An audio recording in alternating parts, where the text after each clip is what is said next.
बिस्मिल्लाहिर्रहमानिर्रहीम। अस्सलाम वालेकुम नाज़रीन, आप देख रहे हैं हमारा यूट्यूब चैनल और मैं हूं आपका होस्ट मोहम्मद वकास। नाज़रीन, आपने एक मुहावरा सुना होगा कि खुदा गंजे को नाखून न दे। कुछ इसी तरह का माहौल इस वक्त दुनिया में बना हुआ है और हमारे पड़ोसी मुल्क जो हैं भारत, वो जो 1947 में हमारे साथ वजूद में आया, तो उसके ऊपर कुछ इल्ज़ामात आए हैं। लेकिन इस दफ़ा इल्ज़ामात ना पाकिस्तान की तरफ से आए हैं ना कश्मीर की तरफ से आए हैं। ये इल्ज़ामात आए हैं कनाडा से, जिसको कनाडा को अब अगर आप मिनी पंजाब भी कहें वहाँ पे कुछ इलाकों को, तो वो गलत नहीं होगा, क्योंकि इंडिया के बहुत ज़्यादा सिख बरादरी जो हमारी है वहाँ पे आबाद है और वो वहाँ पे अपने रोज़गार के सिलसिले में गए और उस मुल्क ने उनको इज्जत बख्शी और आज तक वो वहाँ पे आबाद है। गुज़श्ता दिनों खालिस्तान तहरीक के एक इंडियन जो सरकर्दा रहनुमा थे, वो आजकल वहाँ पे आबाद थे, इसके अंदर कनाडा के अंदर, उनका मर्डर हो जाता है। और मर्डर होता है कुलदीप सिंह मेजर उनका नाम था, उनका मर्डर होता है। तो उसके बाद कैनेडियन एम्बेसी या कैनेडियन गवर्नमेंट जो है वो उसके ऊपर इन्वेस्टिगेशन करती है। उनकी मुख्तलिफ जो एजेंसीज हैं वो रिपोर्ट करती हैं कि इस मर्डर के ताने बाने जो हैं वो इंडियन इंटेलिजेंस एजेंसीज के ऊपर के साथ मिलते हैं। अब कैनेडियन गवर्नमेंट जो है वो इस बात के ऊपर उनसे, इंडिया से एहतजाज करती है कि यार ये आपने हमारा बंदा मार दिया, ये आपने गलत किया। तो उसी के साथ वो इंडियन जो सीनियर एम्बेसडर हैं उनको वो हुक्म देते हैं कि ये आप रॉ के एजेंट हैं, लिहाजा आप 5 दिनों के अंदर हमारा मुल्क छोड़ दें। अब होता ही है कि इंडियन जो है वो गवर्नमेंट को ये समझना शुरू कर देती है कि यार कोई बात नहीं, अब हम पावर में आ गए हैं, अब कोई नहीं। वो इसके काउंटर में कैनेडियन सीनियर एम्बेसडर को यहां से फारिग कर देते हैं कि आप भी चले जाएंगे। अभी कुछ चंद 20-25 दिन पहले की बात है कि इंडिया और कनाडा के दरमियान बहुत बड़े जो है वो तजारती मुआहदे हुए और इंडिया, जिसके बदले में इंडिया को बहुत ज्यादा फायदे आने वाले थे। तो कनाडा ने मजीद इसके ऊपर एक्शन देते हुए वो मुआहदे जो है वो रोल बैक करने शुरू कर, उन्होंने कहा जी हमारे मुआहदा खत्म है। अब यहाँ पे नाज़रीन बात बड़ी दिलचस्प है, वो इस लिहाज से कि इंडिया ने आईटी और एग्रीकल्चर के अंदर माशाल्लाह बड़ा नाम कमाया और उन्होंने तरक्की भी कर ली और सारा कुछ कर लिया और सारी चीज़ें वो मुराद लेने के बाद, क्योंकि बहुत बड़ा मुल्क है और उसकी मंडी बड़ी है, इसलिए वो तजारती हुजूम वहाँ पे बढ़ जाता है और फिगर्स में जो है वो बड़ा ऊपर चला जाता है मामला। तो उनको दुनिया की 5th लार्जेस्ट इकॉनमी डिक्लेयर किया गया। इसके ऊपर भी हमने बात की थी, ये उनका अचीवमेंट थी, जो उनका राइट है वो उनको देना चाहिए। लेकिन अब क्या होगा कि अब इंडिया ने कनाडा को आंखें दिखाना शुरू की हैं।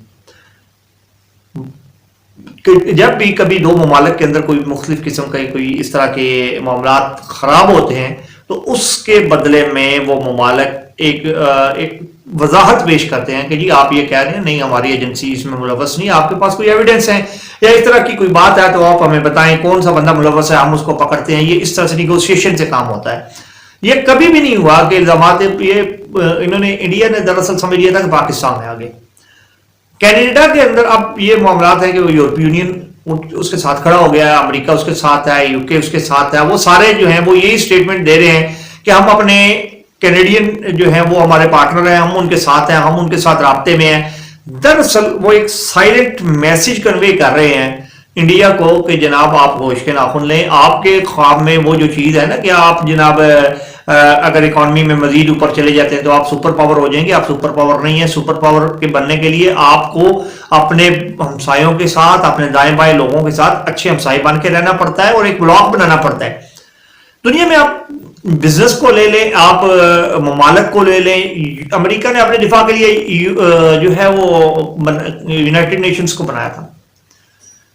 अब जो नेटो की अफवाज है वो यूरोपीय यूनियन को प्रोटेक्ट करने के लिए बनाई गई हैं, उसमें मुख्तलिफ ममालिक शामिल है। तो कहीं पे भी आपने जब अपने वजूद को बरकरार रखना, आप अपना अकेला वजूद बरकरार नहीं रख सकते। अब इंडिया अपनी इजारादारी बनाना चाह रहा था कि मैं जो है वो वेस्टर्न कंट्रीज के ऊपर अपनी इजारादारी शो करूंगा और मैं अपने आप को पावरफुल शो करूंगा, लेकिन हुआ इसके उल्टा है। अब इंडिया बड़ी मुश्किल में जो है वो फंस चुका है। इंडिया को इस बात की अब समझ नहीं आ रही कि वो किस तरह से इन मामलों से निकले। इसके लिए बहुत ज्यादा अक्लमंदी और क्या कहते हैं आपको दानिशमंदी की जरूरत है। दानिशमंदाना फैसलों के जरिए इस सारे मसले से बाहर निकला जा सकता है, अदरवाइज इंडिया इस वक्त बुरी तरह फंस चुका है। आज के दौर में अब वो लड़ाई दंगे फसाद वाले मामलात नहीं है। अब ममालिक जो है वो दूसरे ममालिक को इकोनॉमिकली जो है वो तबाह करते हैं। इंडिया की तबाही का ये आगाज साबित हो सकता है कि अगर इंडिया ने उन कल्प्रिट्स को जो लोग इस मर्डर के अंदर मुलविस हैं या नहीं है, इसकी जस्टिफिकेशन देंगे। अगर जस्टिफिकेशन नहीं दे पाता इंडिया तो नाजरीन इंडिया इसका बहुत बड़ी जो है वो कीमत उसको अदा करनी पड़ेगी, क्योंकि ममालिक के आपस के साथ जो है वो आपस में जो मुआहदे होते हैं वो बेनिफिट्स की बुनियाद पे होते हैं, और दुनिया बेनिफिट देखती है कि हम किसके साथ जाएंगे तो हमें ज्यादा बेनिफिट है। अगर इंडिया कनाडा के साथ लोगों को फवायद ज्यादा है तो इंडिया को कोई भी सपोर्ट नहीं करेगा। अगर इंडिया के साथ किसी के कोई मफादात लगे हैं तो वो इंडिया के साथ जाएगा।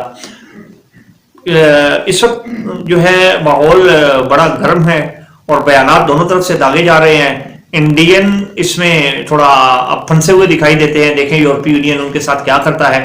इंडिया ये समझ रहा था कि हमें जो अब जो इंडिया ये यूरोप जो हमें प्रायोरिटी देता है वो इस बुनियाद पे देता है कि हम मुसलमानों को मारते हैं या ये वो मामलात हैं। सर ऐसी बात नहीं है। उनके आपके साथ वेस्टर्न इंटरेस्ट्स हैं। आपका कश्मीर का मसला वो इसलिए हल नहीं होने दे रहे कि आपके यहाँ से मामलात उनकी तिजारत के चलते हैं और आपको इसलिए सपोर्ट लॉजिस्टिक सपोर्ट फ्राहम कर रहे हैं।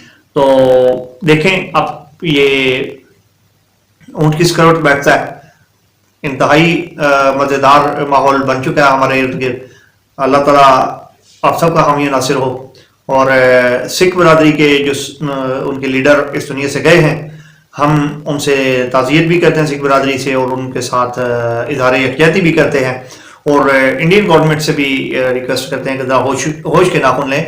ये ना समझें कि आप पूरी दुनिया के अंदर अपनी जो आपकी फैलाई हुई है वो जनाब उसके ऊपर चले जाएंगे, ऐसा नहीं होता। तो बाकी देखें अब आगे ये ऊँट किस बैठेगा। कल एक नए टॉपिक के साथ हाजिर होंगे।